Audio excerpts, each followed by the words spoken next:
행복합니다. 설교에 앞서서 잠시 이야기를 해보자면, 저에게는 저 두 명의 친조카가 있습니다. 제 눈에는 정말 귀여운 아이들이죠. 그리고 조카들도 저를 매우 좋아하는 것 같습니다. 그래서 그런지 만날 때마다 거의 헤어질 때까지 끊임없이 쉬지 않고 놀아줘야 하는 것 같습니다. 그런데 그렇게 한참을 조카들과 놀아주고 나서 마지막에 조카들과 항상 함께 하는 것들이 있었습니다. 그것은 장난감을 제자리에 정리해 두는 거죠. 장난감들은 정해진 통 속에 넣게 하고 색연필은 필통 속에 넣게 하는 거죠. 다음에 또 놀기 위해서 정리를 같이 하게 되는 겁니다. 그런데 이건 비단 놀이뿐만이 아니라 집안일에 있어서도 너무나 잘 아시지 않습니까?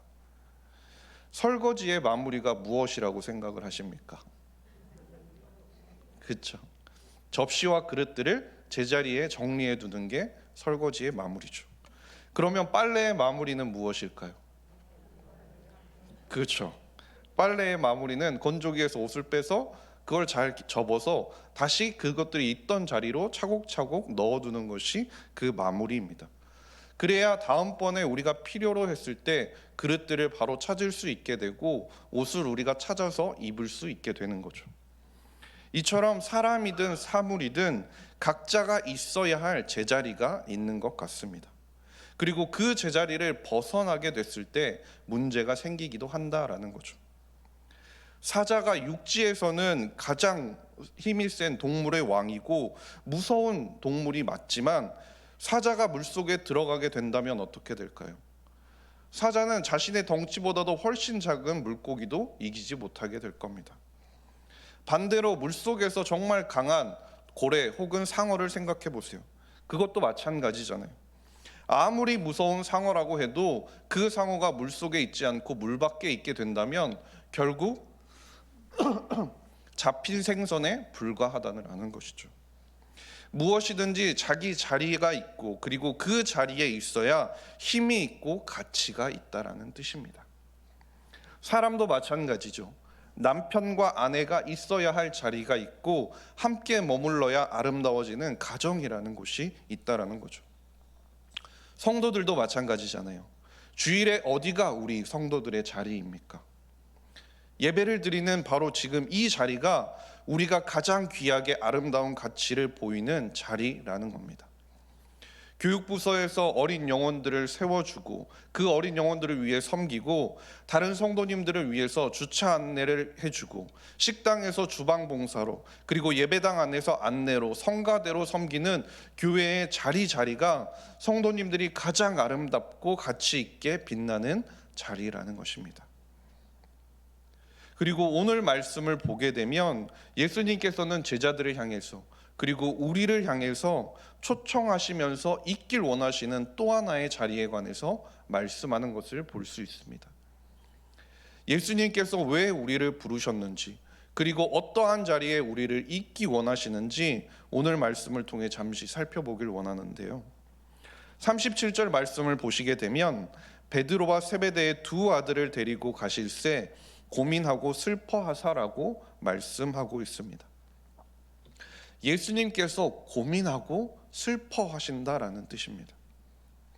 하나님의 아들이신 예수님께서 지금 무언가 때문에 고민하고 슬퍼하신다는 거죠. 예수님께서 지금 고민하고 슬퍼하게 된 이것은 예수님께서 앞으로 자신이 감당해야 할, 마셔야 할 잔에 관한 것이었습니다. 예수님께서는 앞으로 자신이 걸어가야 하는 그 길의 고통과 그로 인해서 겪게 될 아픔을 이미 알고 계셨고 그것으로 말미암아 고민하고 슬퍼하셨다라는 것이죠. 저는 병원 중에서도 치과를 가는 것을 제일 무서워하는데요. 그 이유가 뭐냐면 그 기계들이 돌아가는 소리와 이빨에 닿는 느낌이 정말 너무 무서운 것 같습니다. 그 중에서도 매번 스케일링을 하러 갈 때마다 느껴지는 한참의 시간 동안 이빨이 갈리는 느낌과 함께 소리가 날 때면 왠지 정말 아픈 것 같기도 하거든요. 그런데 분명 도중에 스케일링을 시작하기 전에 도중에 아프면 손을 드세요라고 말을 했음에도 불구하고 난 아파서 손을 들었는데 금방 끝나니까 조금만 참으세요라고 그 말을 무시한다라는 거죠. 그래서 그 치과에 대한 공포가 되게 많이 있는 것 같습니다. 그런데 또 신기한 건 매번 스케일링을 하면서 그렇게 무섭고 아팠음에도 불구하고 그 얼마나 아팠는지를 까먹고 또 치과를 가게 된다는 거죠.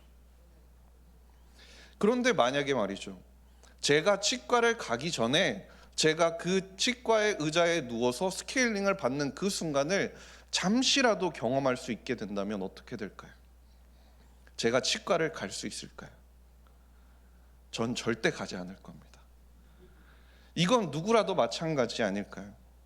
어떤 아픔을 겪게 될지, 내가 어떤 고통을 겪을지 그것들을 알게 된다면 그 길을 가는 것이 결코 쉬울까요? 흔히 군대를 다녀온 분들이 꾸는 가장 무서운 꿈이 뭔지 아십니까? 그렇죠. 군대를 다시 가는 꿈이라고 합니다. 이와는 비교할 수 없지만 예수님께서 마주한 상황도 이와 비슷했다라는 것이죠.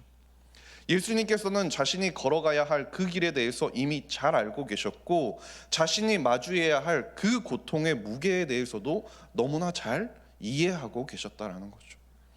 하나님의 분노가 담긴 그 잔을 통해서 자신이 감당해야 하는 그것이 무엇인지에 대해서 예수님께서는 너무나 잘 알고 계셨기 때문에 그것을 통해서 고민하고 슬퍼하셨다라는 겁니다. 성경에서 말씀하고 있는 예수님께서 감당하셔야 했던 이 잔은 단순히 우리가 생각하는 십자가에서 예수님이 당하셔야 했던 육체적인 아픔만을 말하는 것이 아닙니다. 옆구리에 창이 찔리는 그 아픔 정도를 말하는 것이 아니라는 거죠. 공의의 하나님께서 죄인들을 향해서 내리는 사법적인 진노를 의미한다라는 것이죠. 이것이 무슨 의미냐면 과거 이스라엘 백성들을 보면 우리가 잘 알 수 있는데요, 그들이 하나님을 외면하고 우상을 숭배하고 하나님의 뜻을 거슬러서 죄악이 만연할 때를 보시면 알 수 있습니다. 공의의 하나님께서는 그들을 벌하실 수밖에 없었고 단호하게 심판을 내리실 수밖에 없었습니다. 그들이 당해야 하고 감당해야 하는 고통의 무게가 있었다라는 것이죠. 그것은 단순히 나라가 멸망하고 이스라엘 백성들이 멸망해서 그들이 노예로 다른 나라로 끌려가는 것에 그치는 것이 아니었습니다. 하나님께서 그들을 향해서 내리셨던 그 진노는 결국 하나님과의 관계의 단절이었다라는 것이죠. 하나님과의 모든 통신이 끊겨버린 듯이 아무리 기도해도 공허한 메아리가 울리는 것처럼 되고 하나님 아버지가 어디에도 없는 것처럼 하나님의 임재도 없고 하나님과의 어떠한 교제도 없는 그 상태가 되어버린다라는 것이죠. 이것이 공의의 하나님께서 죄악을 범한 이스라엘 백성들을 향해서 예수 그리스도를 향해서 내리신 마땅히 내리시는 진노라는 것입니다. 그런데 예수님께서는 어떤 분이십니까?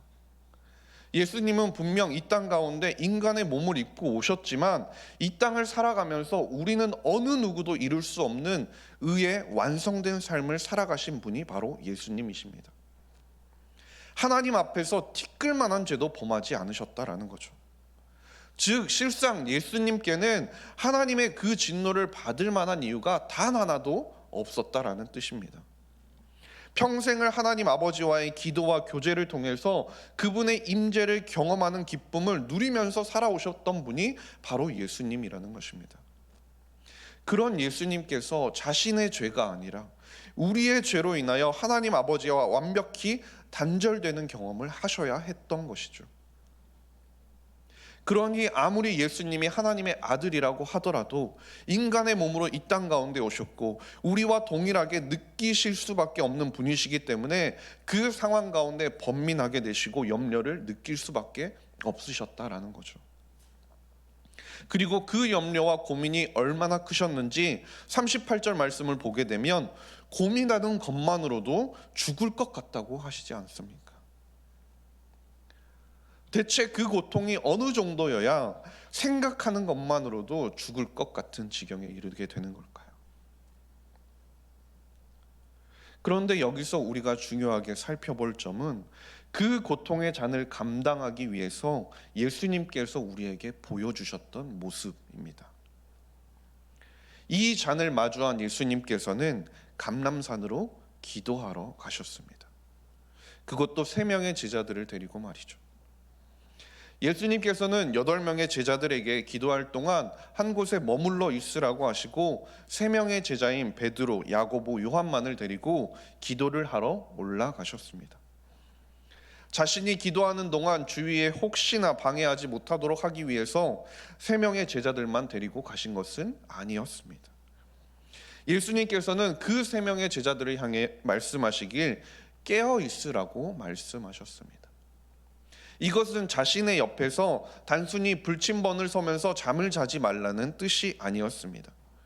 예수님께서는 자신이 마주하게 되는 그 고난 가운데 제자들이 그것들을 함께 공감하고 그 기도의 자리에 함께 있으라고 예수님께서는 그들을 초청하여 주신 것입니다. 제자들이 앞으로 경험하게 될, 예수님이 없이 그들이 앞으로 걸어가는 그 길 가운데 경험하게 될, 수없이 마주하게 될 고난 가운데 어떻게 해야 하는지를 예수님께서는 지금 이 시간 그들에게 가르쳐주고 싶으셨다라는 겁니다. 그들이 누굽니까? 그들은 예수님께서 변화산 가운데 변모하신 모습을 목격한 사람들입니다. 그 순간이 얼마나 감격적이었는지 베드로는 초막셋을 짓고 그곳에서 살자고까지 말할 정도였다라는 겁니다. 그런데 예수님께서는 그들을 향해서 그 영광의 자리, 예수님께서 변화하신 그 영광의 자리뿐만이 아니라 고난의 자리에도, 기도의 자리에도 함께 할 것을 지금 요청하고 계신다라는 것이죠. 고린도후서 1장 5절 말씀을 보시면 이렇게 말씀합니다. 그리스도의 고난이 우리에게 넘친 것 같이 우리가 받는 위로도 그리스도로 말미암아 넘치는도다. 예수님께서 깨어 있어 함께하길 원하시는 그 자리, 그것은 고난으로 말미암아 이 고난을 너희들도 동일하게 느끼면서 너희들을 어렵고 힘들게 만들기 위해서 예수님께서 함께 깨어 있으라고 요청하신 자리가 아니었습니다. 그 자리는 기도를 통해서 예수님의 마음을 깨닫게 되고 하나님의 위로를 받을 수 있게 되는 궁극적인 은혜의 자리였다라는 것입니다.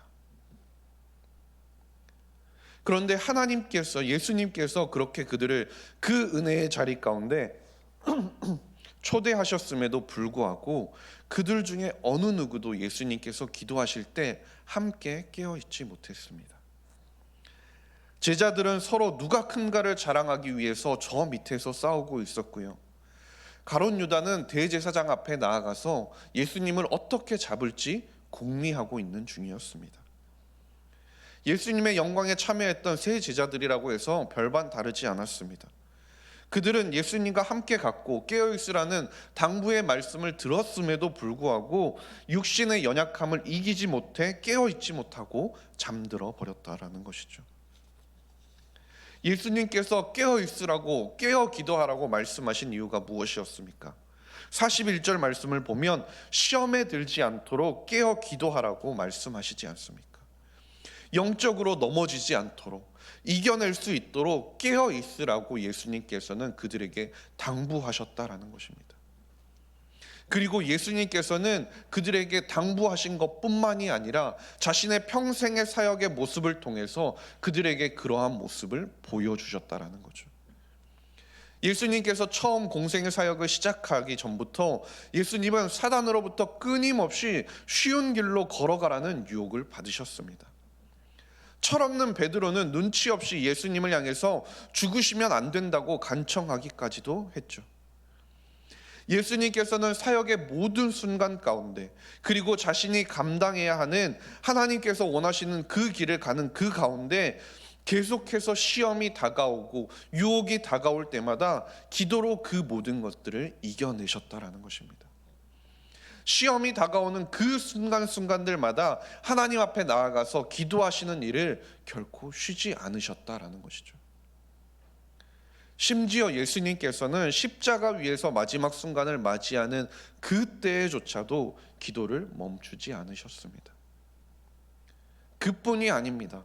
예수님께서는 지금도 우리를 위하여 기도를 멈추지 않고 계신다라고 말씀하고 있죠.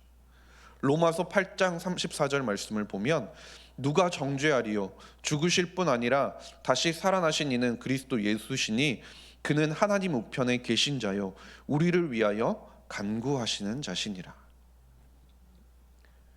우리를 위하여 지금도 하나님 앞에 간구하시는 그 예수님께서 제자들을 향해, 우리를 향해 기도의 자리로 나아오라고 부르시고 계신다라는 것입니다. 그러나 예수님께서 함께 기도하기를 원하셨던 세 제자는 결국 기도하지 못했고 깨어있지 못했고 육신의 피곤함에 지쳐서 잠이 들어버렸습니다.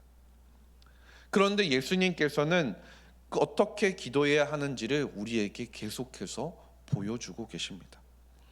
39절 말씀을 보시면 이렇게 말씀합니다. 얼굴을 땅에 대시고 엎드려 기도하여 이르시되 라고 말이죠.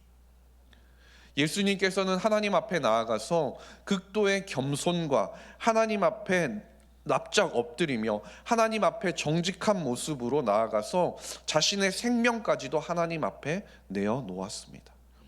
그리고 어떻게 기도하십니까? 39절 하반절 말씀을 보게 되면 내 아버지여 만일 할만하시거든 이 잔을 내게서 지나가게 하옵소서. 그러나 나의 원대로 맛이 없고 아버지의 원대로 하옵소서라고 기도하셨습니다. 예수님께서는 가능하면 이 잔을 지나가게 해달라고 기도하신 것입니다. 십자가에 자신이 달려 죽음으로 인해서 자신이 죄인이 되어서 아버지로부터 단절되고 버림받는 그 방법이 아니라 혹여 다른 방법이 있다면 그 방법을 통해서 하나님의 사명을 감당할 수 있게 해달라고 하나님께 간구하며 나아갔던 것이죠.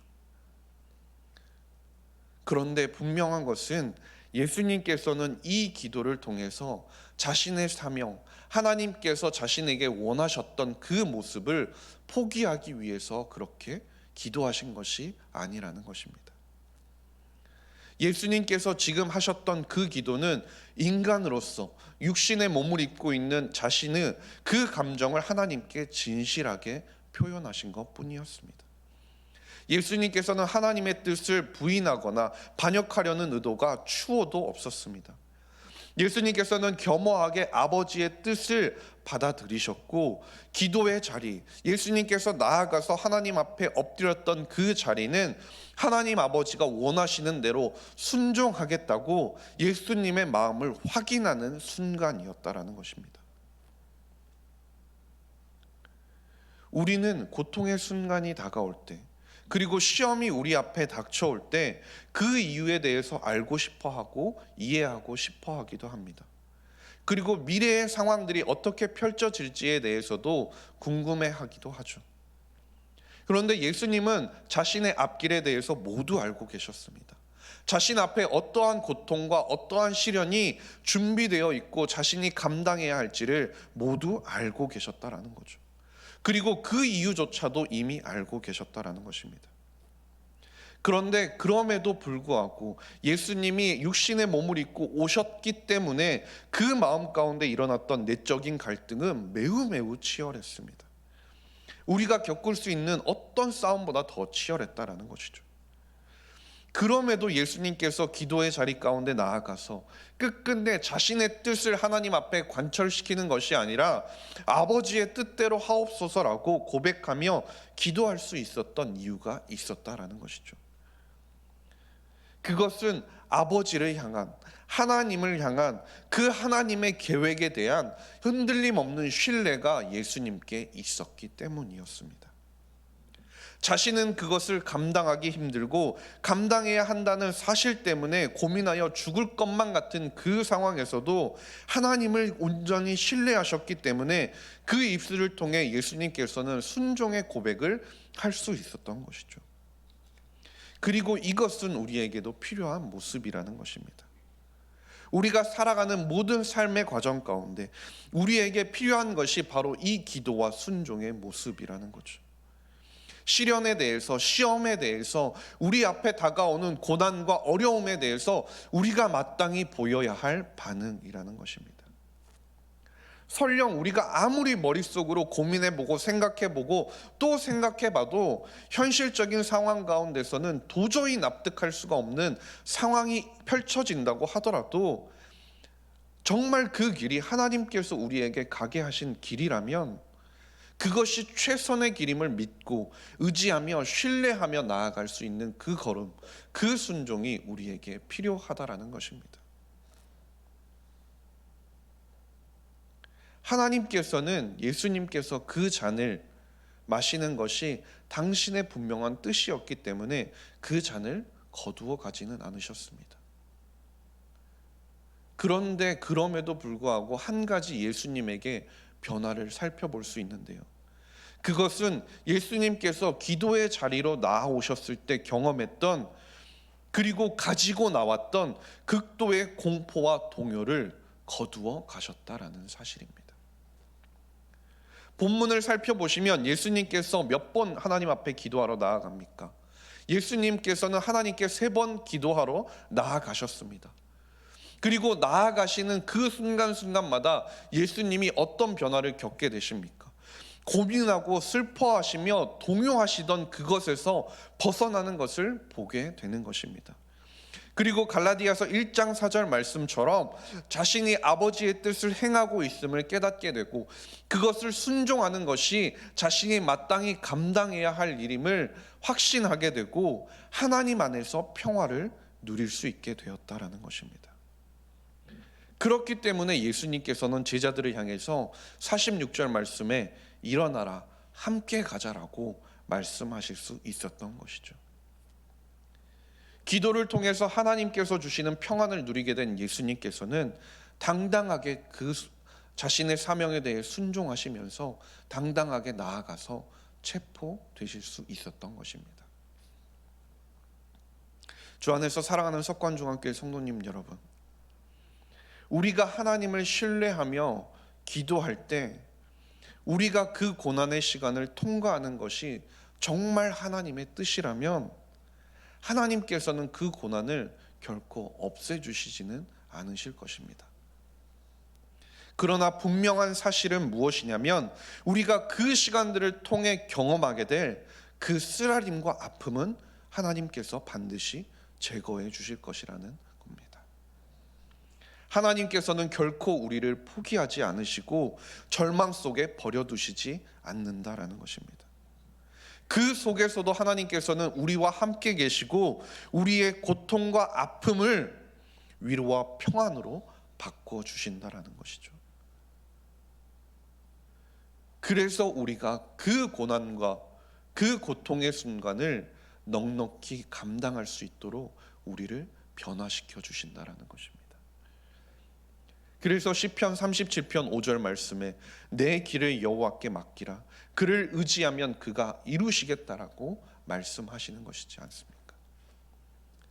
하나님을 신뢰하며 나의 생각과 나의 판단과 나의 계획을 내려놓고 아버지의 뜻에 순종하며 하나님께서 주시는 그 평안과 평화를 누리는 그 자리가 바로 기도의 자리라는 것입니다.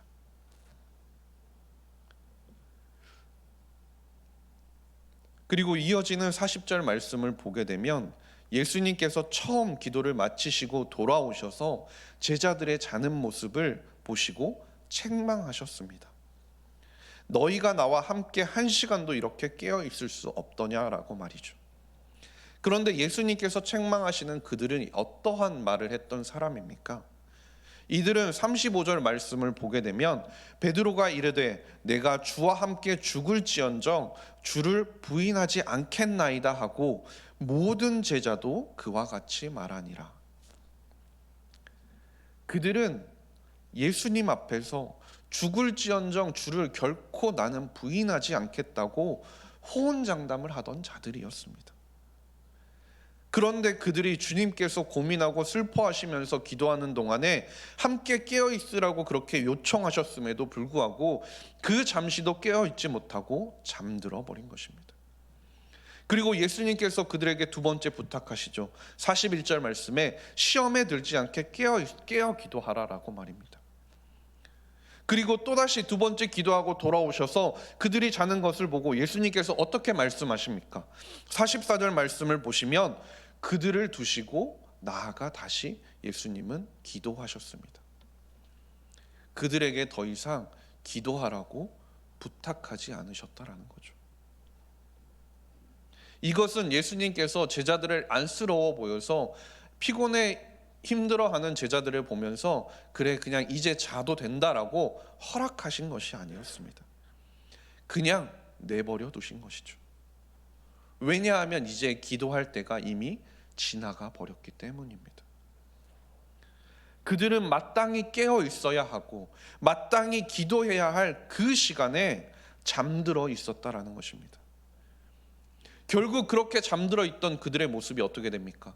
56절 말씀을 보시게 되면 이에 제자들이 예수를 다 버리고 도망하니라 라고 말씀합니다. 그들이 예수를 부인하고 배신하게 된 이유가 무엇입니까? 결국 그들이 기도할 때 기도하지 않으니까 위기의 순간에 다 넘어져 버리게 된 것입니다. 예수님께서 분명 시험에 들지 않도록 깨어 기도하라고 말씀하시지 않았습니까? 제자들은 깨어 기도해야 할 그 순간에 육적으로 피곤해 지쳐서 잠들었을 뿐만 아니라 영적으로도 잠들어 버렸다라는 것입니다. 그러니 예수님을 부인하며 뿔뿔이 흩어지는 지경에 처하고 만 것입니다. 이 얼마나 예수님께서 보여주신 모습과 대조적입니까? 예수님께서는 땀방울이 핏방울이 될 정도로 하나님 앞에 나아가서 기도하셨습니다. 하나님의 뜻을 구했고 하나님의 섭리하심을 바라보며 간구했고 그리하여 하나님의 뜻에 순종하기로 결단하셨다라는 거죠. 그렇기 때문에 자신을 잡으러 오는 그 사람들, 자신을 죽이기 위해 나가오는 그 사람들 앞에서도 당당하게 앞에 나아갈 수 있었고 당당하게 하나님을 순종하며 그들에게 체포될 수 있었다라는 것입니다. 그러니 그 이후에 십자가를 지시기까지도 담대히 순종하며 나아가는 모습을 보이실 수 있었다라는 것이죠. 그러나 깨어 있어야 할 때 깨어 있지 못하고 기도할 때 기도하지 못했던 제자들은 결국 뿔뿔이 흩어져 버리고 예수님을 부인하는 모습을 보여주게 된 것이라는 말입니다. 시험을 이기지 못하고 그 시험에 넘어져 버리게 된 것입니다. 하나님께서는 마지막 때를 살아가는 우리를 향해서도 깨어 있으라고 말씀하십니다. 지금이 바로 기도할 때라고 말씀하신다는 겁니다. 베드로전서 4장 7절 말씀에 만물의 마지막에 가까이 왔으니 그러므로 너희는 정신을 차리고 근신하여 기도하라라고 말씀하는 겁니다. 우리가 깨어 있어야 한다라는 거죠. 깨어 있어야 한다라고요. 왜냐하면 베드로전서 5장 8절 말씀을 보면 근신하러 깨어라 너희 대적 마귀가 우는 사자같이 두루다니며 삼킬 자를 찾고 있다라고 말씀하고 있기 때문입니다. 우리를 실족시키기 위해 마귀는 눈에 불을 켜고 찾고 있다라는 것입니다. 그러니 지금이 바로 깨어 기도할 때이고 잠들지 않아야 할 때이고 말씀으로 우리를 단련시켜야 할 때라는 것입니다. 주 안에서 사랑하는 석관종합교회 성도님 여러분, 로마서 5장 1절과 2절 말씀을 보게 되면 이렇게 말씀합니다. 그러므로 우리가 믿음으로 의롭다 하심을 받았으니 우리 주 예수 그리스도로 말미암아 하나님과 화평을 누리자. 또한 그로 말미암아 우리가 믿음으로 서 있는 이 은혜에 들어감을 얻었으며 하나님의 영광을 바라고 즐거워하느니라 라고 말입니다. 우리는 오늘도 그리스도 안에서 하나님과 즐거운 화목과 화평을 누리고 있다고 말씀하고 있습니다. 그런데 우리가 그렇게 누릴 수 있는 이유가 무엇입니까? 우리가 있어야 할 자리에 서 있기 때문이라는 것이죠.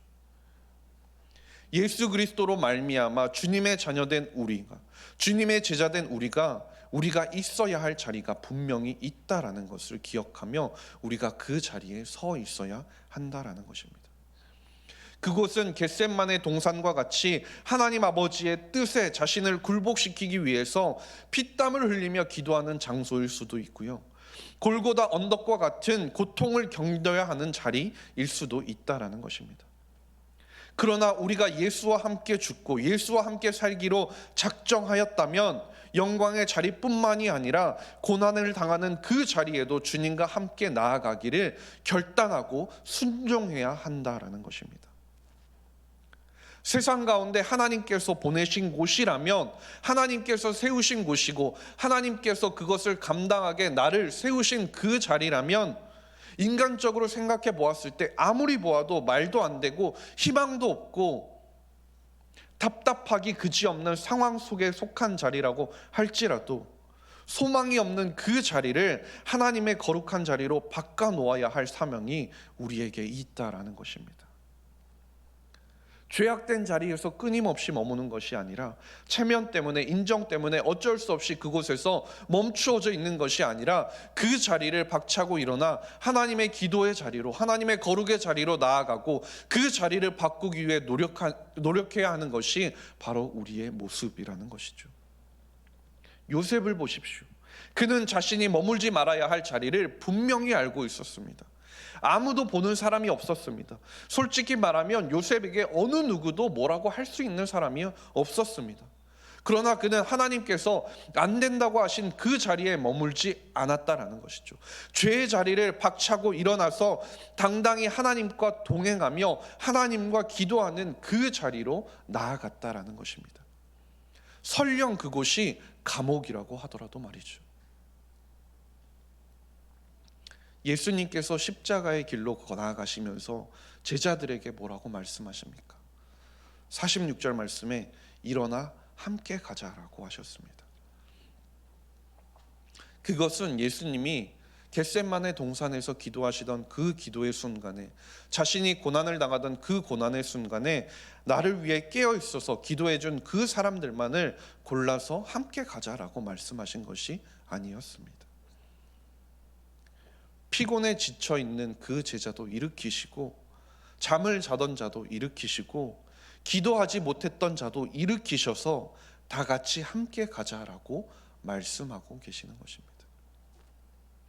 이제 예수 그리스도께서 십자가의 죽음으로 말미암아 하나님과 우리를 연결하여 줄 것이니 자신이 하나님 앞에서 기도하며 누렸던 그 친밀함을 우리가 누리며 하나님의 뜻을 헤아리기 위해 기도하고 하나님의 말씀에 붙들려서 그 안에서 평안함과 자유함을 누리는 그 축복과 은혜의 자리로 나아오라는 예수 그리스도의 권면이라는 것입니다. 그리고 이 모든 것을 누리는 곳이 바로 어디입니까? 바로 기도의 자리라는 것입니다. 찬송가 324장에 예수 나를 오라 하네 라는 찬송가가 있는데요, 그 가사를 혹시 기억하십니까?